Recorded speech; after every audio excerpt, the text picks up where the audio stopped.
दतिया से अगली बड़ी खबर है। अज्ञात बदमाशों ने तोड़ी अंबेडकर की मूर्ति, तो मूर्ति क्षतिग्रस्त होने पर लोगों में आक्रोश देखने को मिला। लोगों ने पुलिस और अधिकारियों को जानकारी दी है, तो पुलिस ने आरोपियों के खिलाफ मामला दर्ज किया है। मामले की जांच पड़ताल में पुलिस की टीम जुटी हुई है। बड़ी जानकारी दतिया से दे रहे हैं। अज्ञात बदमाशों ने अंबेडकर की मूर्ति तोड़ी है, जिसके चलते मूर्ति क्षतिग्रस्त हो गई और लोगों में आक्रोश भी देखने को मिला है। बताते चले कि लोगों ने पुलिस और अधिकारियों को इसकी जानकारी दी है। पुलिस ने आरोपियों के खिलाफ मामला दर्ज किया। मामले की जांच पड़ताल में पुलिस की टीम जुटी हुई है।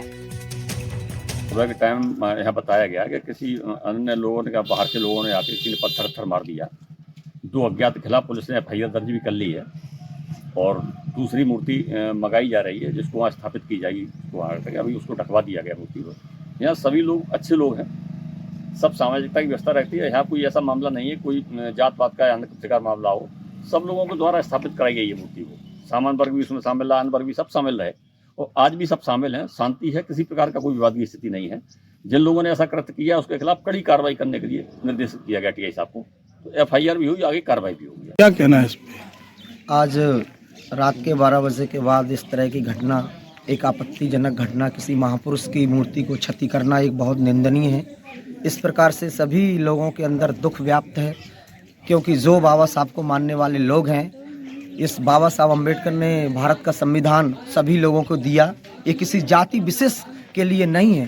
बाबा साहब अम्बेडकर ने नारियों का उत्थान किया, पूरे समाज को संविधान दिया, जिससे देश चलता है। और उन महापुरुष के साथ इस तरह की जो घटना घटती है वो घोर निंदनीय है। बाबा साहब अम्बेडकर एक पूजनीय है, जिसको सारे लोगों की आस्था उसमें बसती है और जब उनकी मूर्तियां टूटती हैं तो लोगों के अंदर दिल दिमाग में रोष व्याप्त होता है। इसी को लेकर आज ग्रामीण जन सारे लोगों के अंदर भारी दुख है। और इसी पर ज्यादा जानकारी के साथ दतिया सहयोगी मनोज गोस्वामी फोन लाइन पर जुड़ चुके हैं। मनोज, क्या कुछ जानकारी, आखिर कौन व्यक्ति था जिसने अंबेडकर मूर्ति को तोड़ा, क्या कुछ वजह रही और अब आक्रोश क्या कुछ? सहयोगी से एक बार फिर जुड़ने की कोशिश करेंगे, लेकिन देखिए जिस तरह से ये पूरा मामला सामने आया है, विवाद काफी बढ़ता चला जा रहा है। अज्ञात बदमाशों ने अंबेडकर की मूर्ति तोड़ी है और ऐसे में लोगों में नाराजगी देखने को मिल रही है, आक्रोश व्यक्त कर रहे हैं लोग। लोगों ने पुलिस और अधिकारियों को इसकी जानकारी दी है। जल्द ही कार्रवाई की मांग यहाँ पर लोगों की तरफ से की जा रही है। फिलहाल अब देखना होगा कि क्या कुछ कार्रवाई होती है। मामले में पुलिस की तरफ से जाँच पड़ताल जारी है, एफआईआर दर्ज कर ली गई है। क्या कुछ जाँच होती है उस पर नजर बनी रहेगी।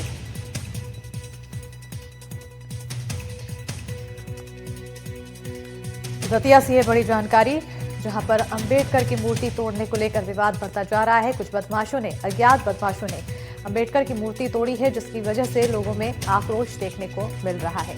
आक्रोश के तहत लोगों ने फिलहाल पुलिस और अधिकारियों को इसकी जानकारी दी। पुलिस ने आरोपियों के खिलाफ मामला दर्ज किया है। ज्यादा जानकारी के साथ सहयोगी मनोज एक बार फिर जुड़ चुके हैं। मनोज, आखिर क्या कुछ जानकारी, कौन वो बदमाश हैं, क्या कोई डिटेल सामने आई है, कार्रवाई क्या कुछ? ये दतिया के ग्राम छता की घटना है। अज्ञात लोगों ने बाबा भीमराव अंबेडकर की मूर्ति को क्षतिग्रस्त कर दिया था। जैसे सुबह ही जैसे ग्रामीण निकले तो उन्होंने मूर्ति को क्षतिग्रस्त देखा तो आक्रोशित हुए और जिला प्रशासन को सूचना दी। जिला प्रशासन ने मौके पर पहुंचकर लोगों को समझाइश दी, लेकिन काफी देर तक नारेबाजी हुई और राजनीतिक दल के लोग भी वहां पहुंच गए, उत्पात किया।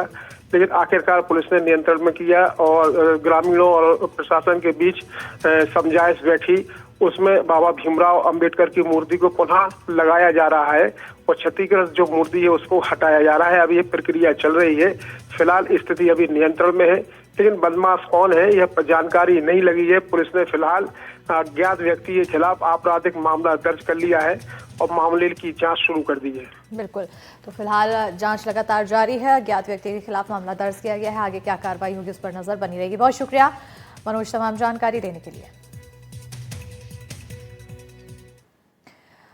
खबरों में आगे बढ़ेंगे। खरगोन से अगली बड़ी खबर है। आपदा राशि वितरण में बड़ा घोटाला की जानकारी सामने आई है। 4 आरोपी कर्मचारियों की सेवा समाप्त की गई। हितग्राहियों की जगह परिजनों के खातों में डाली थी राशि। ग्वालियर अकाउंटेंट जनरल की ऑडिट रिपोर्ट में खुलासा हुआ। घोटाले के खुलासे के बाद कलेक्टर का एक्शन देखने को मिला है। बड़ी जानकारी आपको खरगोन से दे रहे हैं। आपदा राशि वितरण में बड़ा घोटाला हुआ। 4 आरोपी कर्मचारियों की सेवा समाप्त हुई, तो वहीं हितग्राहियों की जगह परिजनों के खातों में राशि डाली गई थी। ग्वालियर अकाउंटेंट जनरल की ऑडिट रिपोर्ट में यह बड़ा खुलासा हुआ है। घोटाले के खुलासे के बाद कलेक्टर का एक्शन देखने को मिला है। पिछले वर्ष महालेखागार से ऑडिट टीम आई थी जिले में और उसमें कुछ ऐसे हमारे क्लरिकल स्टाफ आइडेंटिफाई हुआ था जिनके द्वारा मुआवजा की जो राशि वितरण होती है उसमें असफल भुगतान वाले प्रकरणों में पुनः भुगतान करके स्वयं एवं अपने परिजनों के खातों में एवं अपने जानकारों के खातों में राशि डाली गई। तो ये गबन जब साबित हुआ तो उनके खिलाफ अपन ने विभागीय जांच करी और विभागीय जांच के उपरांत चारों लोग, एक भगवानपुरा के बाबू हैं, एक भीकन गांव से और 2 लोग गोगावा में, तो कई लाखों का गबन उन्होंने किया है, वो साबित भी हुआ है। उनके द्वारा राशि वापस भी की गई है, पर क्योंकि अनियमितता साबित हुई है तो हमने उनको पद से पृथक किया है। बालोद में धान खरीदी में गड़बड़ी से किसान परेशान है तो किसानों ने समिति प्रबंधक पर गड़बड़ी का आरोप लगाया है। बिना अनुमति के ही ऑनलाइन सिस्टम में धान समर्पण की बात कही जा रही है। बिना धान बेचे ही किसानों का रकबा पूरा हो गया। अब समिति में अपना धान नहीं बेच पा रहे किसान तो जिला प्रशासन के चक्कर लगाने को किसान मजबूर हो रहे हैं।